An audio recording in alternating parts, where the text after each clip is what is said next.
우리에게 주시는 하나님 말씀은 마태복음 17장 17절 말씀입니다.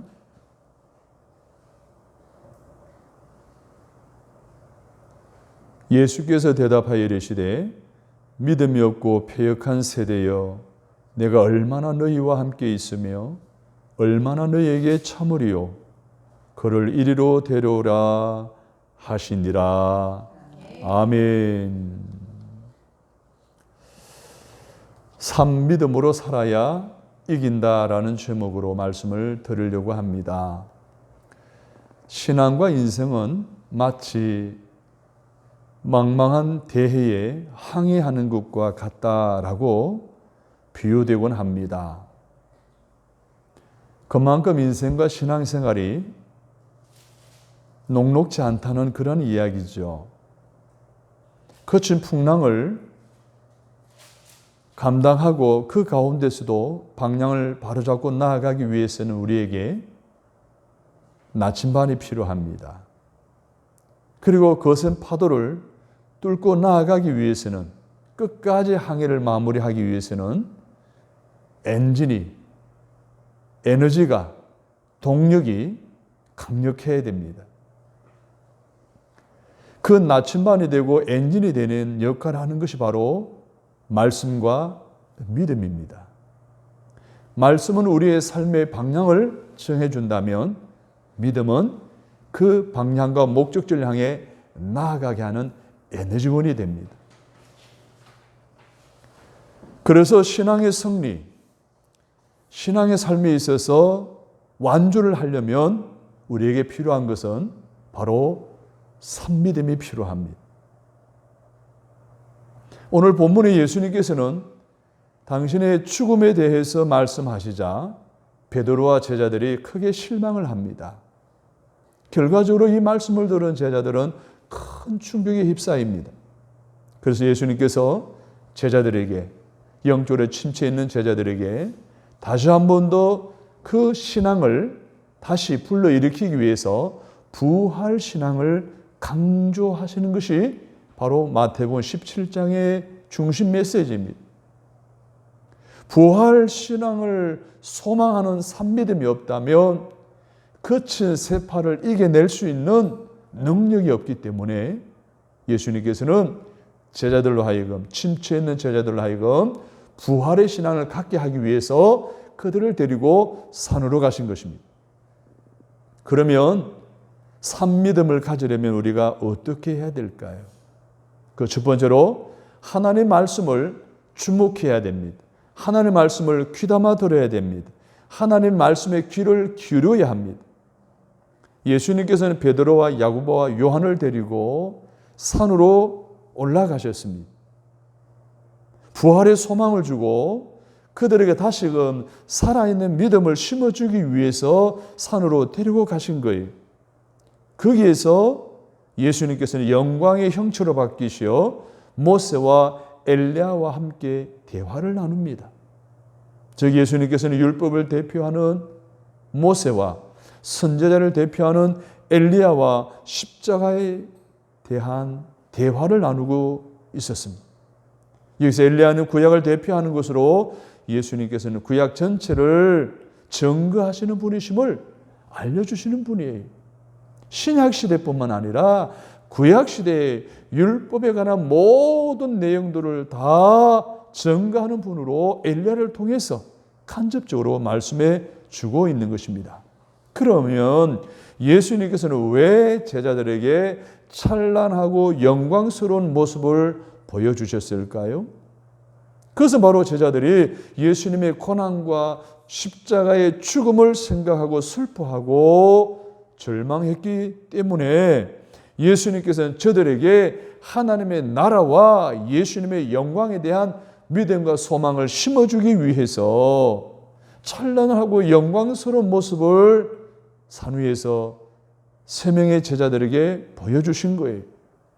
이렇게 영광스러운 예수님의 모습을 본 베드로가 당장 보여주는 모습이 있습니다. 그 현실에, 영적인 신령한 은혜의 현실에 안주하려고 하는 태도였습니다. 그래서 예수님에게 요청합니다. 이곳에 초막을 짓자는 것이었습니다.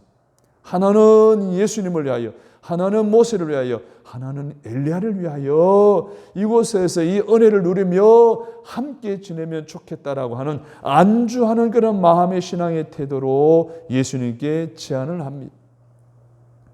유대 나라에서는요, 손님이 자기 집에 와서 오래 치료하게 되면 집안 한쪽 편에다가 움막을 짓고 그곳에서 기거하도록 하는 풍습이 있었습니다.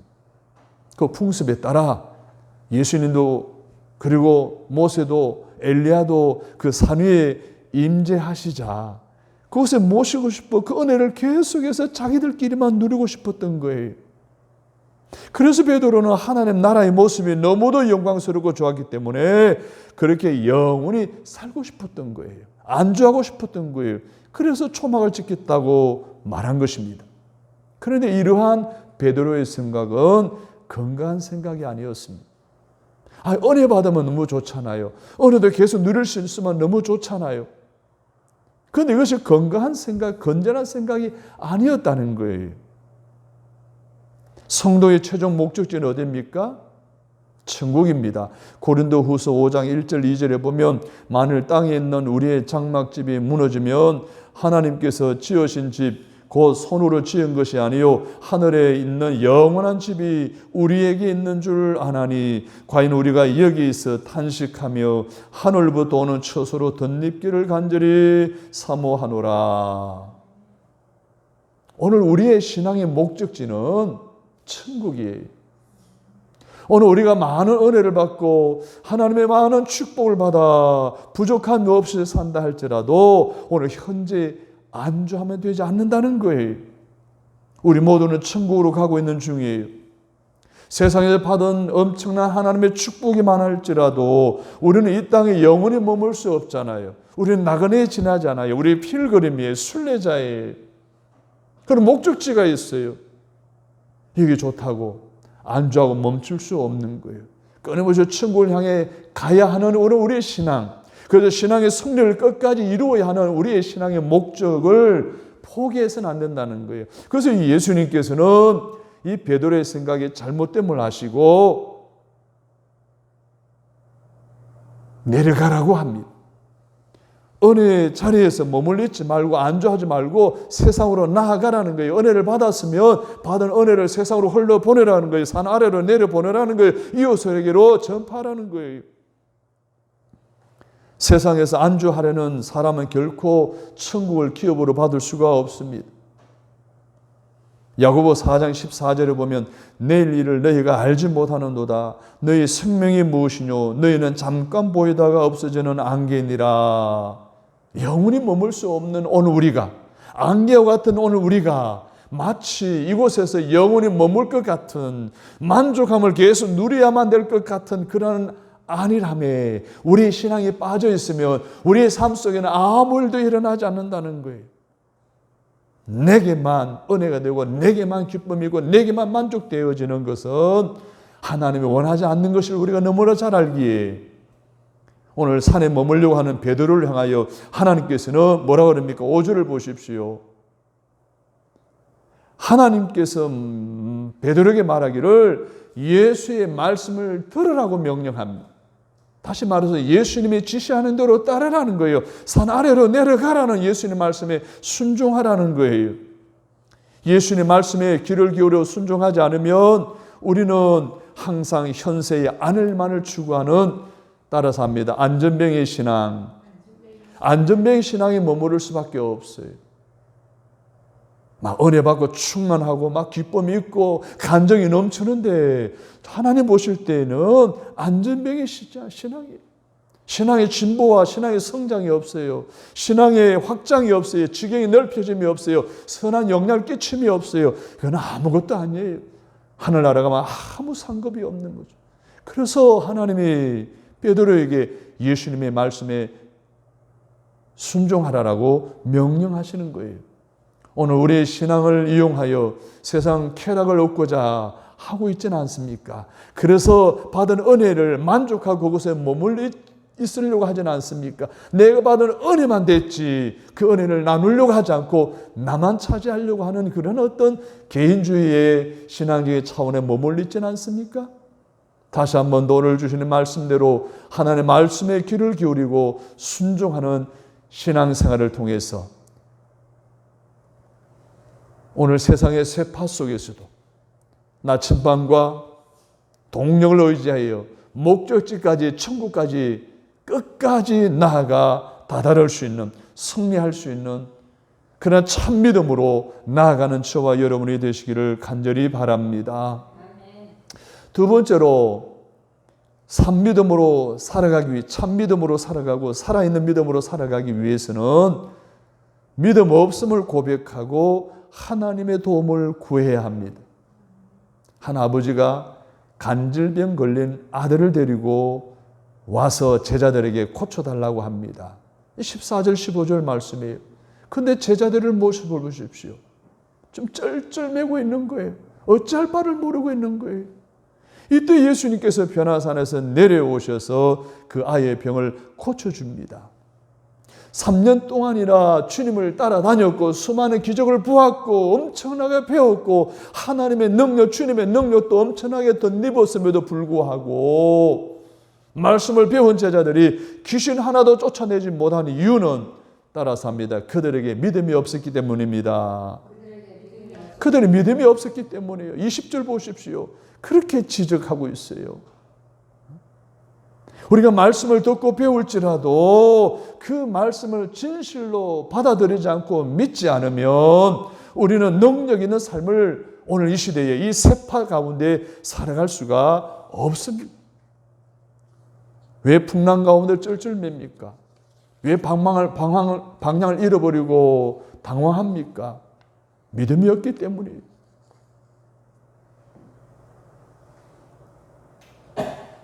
말씀을 듣고 배워서 그 말씀을 진실로 믿음으로 오늘 우리의 삶 속에 살아있는 믿음, 참 믿음, 큰 믿음을 가지셔서 오늘 매일매일의 삶 속에 신앙 승리하시기를 주님의 이름으로 부탁을 드립니다. 자, 이러한 제자들처럼 믿음이 없어 불신자들에게 놀림감이 되지 않게 하기 위해서는 겨자씨만한 믿음이라도 있어야 한다는 거예요. 그런 겨자씨만한 믿음이 없으면 아이 아버지처럼 믿음을 달라고 기도하라는 것이 오늘 주님의 말씀이에요.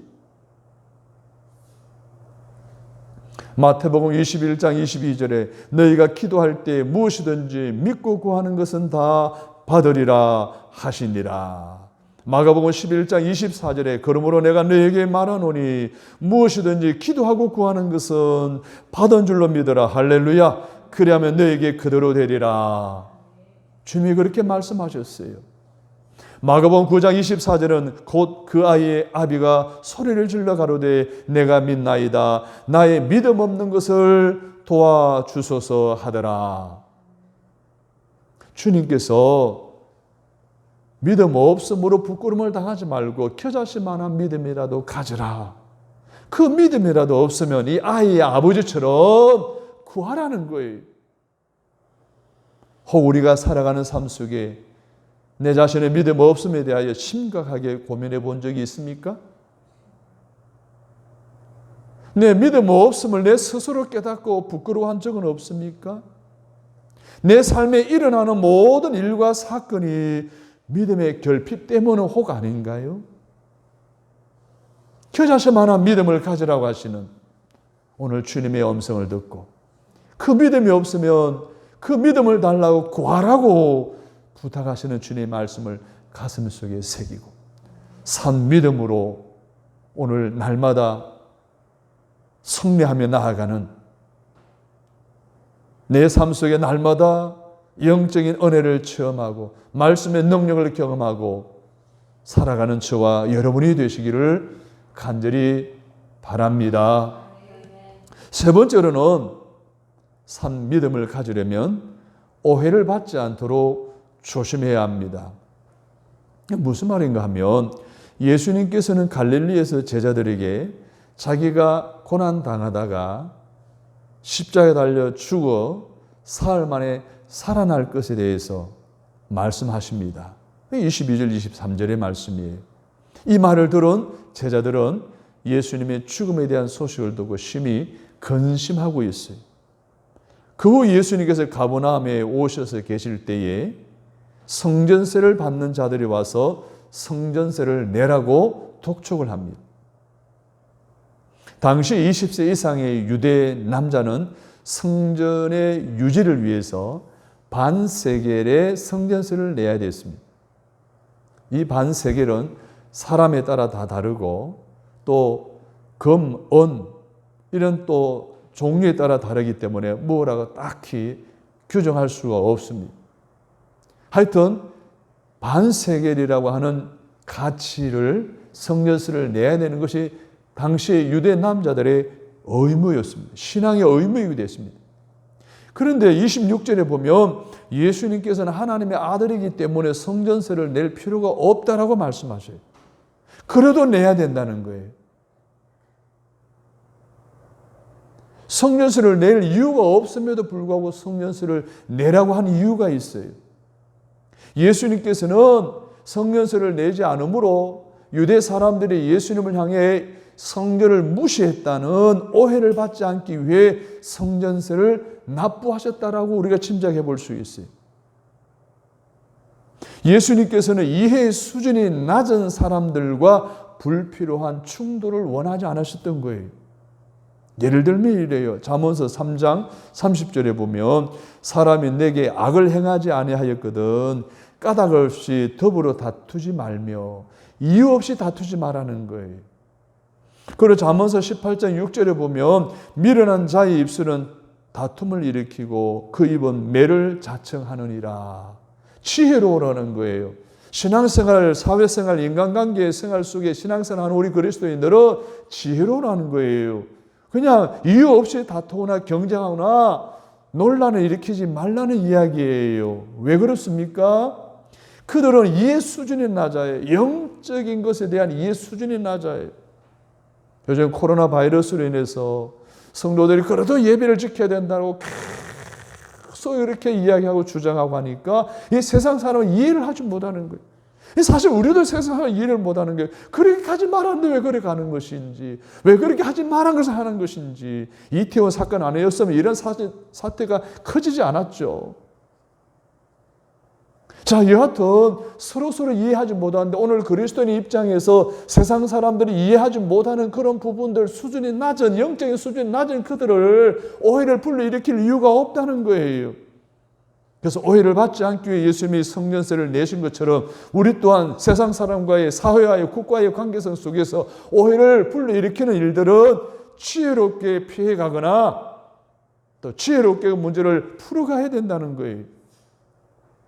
그렇지 않으면 우리는 하나님의 영광을 가려우게 돼요.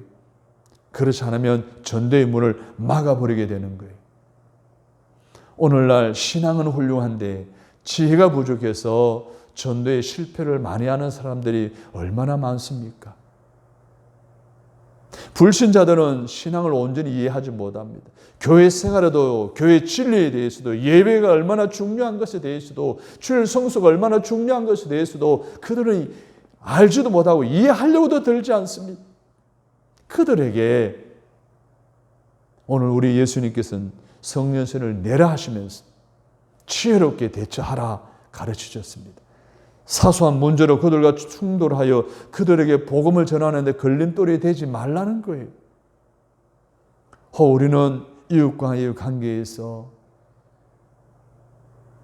또 직장 생활을 통해서 사소한 일들로 인해 불신자들과 논쟁을 통해서 하나님의 영광을 가려우고